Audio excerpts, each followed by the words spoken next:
projets d'implantation de part et d'autre de la frontière genevoise séduisent toujours autant. La récente table ronde du Grand Genève l'a rappelé, mais la réalité franco-suisse soulève toujours autant de questions auprès des entrepreneurs qui se lancent dans l'aventure. À la tête de Rex Suisse, David Guffroy en accompagne un grand nombre. Selon lui, la bilocalisation, d'un côté comme de l'autre, nécessite de gérer plusieurs paramètres de front. En premier lieu juridique, quelle forme juridique on va déployer de part et d'autre, les aspects fiscaux, comment seront traités les flux, mes prix de transfert, le détachement de mes salariés, donc un volet social aussi qui est très important, le contrôle, la révision de la société, est-ce que je vais avoir besoin d'un auditeur ou pas, donc c'est des domaines qui effectivement sont assez larges. Durant 2 ans, la crise du Covid a bouleversé les habitudes, notamment quant à la généralisation du télétravail. Mais le cadre réglementaire a peu évolué et on revient à des standards habituels. On revient dans un cadre normal par rapport à 2020, mais la période qu'on vient de passer a marqué les entreprises. Donc aujourd'hui, on a pas mal d'entreprises qui ont encore des prêts Covid à rembourser. Donc ça va être un enjeu pour elles pour les prochaines années. Et par rapport au flux de cession d'entreprises ou de transactions qui peuvent exister, c'est véritablement à prendre en compte parce que c'est limitatif quant au transfert des capitaux. Créée en 2014, la Banque du Léman est un observateur transfrontalier privilégié. Éric Chapard est conscient de l'importance de dresser un business plan solide avec des crédits adaptés.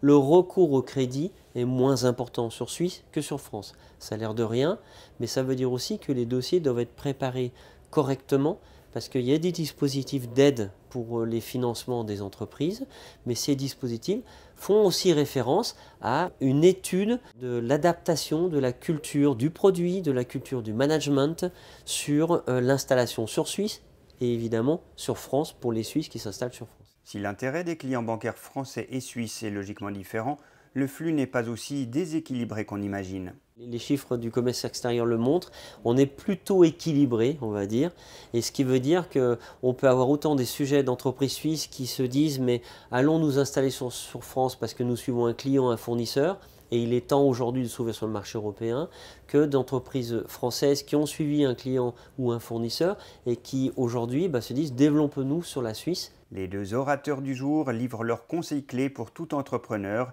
Malgré leurs expériences différenciées, ils en viennent au même principe de bon sens. Le conseil numéro 1 et celui sur lequel il faut vraiment s'axer, c'est la préparation et puis constituer une équipe de partenaires qui soit suffisamment compétent entre ce grand pays de la France qui ouvre sur le marché de l'Europe et puis ce marché suisse à haute valeur ajoutée qui semble petit mais qui est bourré d'opportunités. Mon premier conseil par rapport à une implantation, c'est véritablement de connaître le marché sur lequel on va atterrir, de trouver sa clientèle, de s'assurer qu'elle est là, que notre produit va les séduire parce que ce n'est pas du tout le même interculturel, les mêmes habitudes de consommation. De faire appel, si possible, à des animateurs locaux pour mener nos projets et de s'appuyer sur eux parce que cet interculturel va faire que c'est un facteur clé de réussite, qu'elle soit en France ou en Suisse. En conclusion, il est donc conseillé de préparer son implantation avec soin, en se renseignant, voire en se faisant accompagner. La réussite de son affaire à terme en dépend.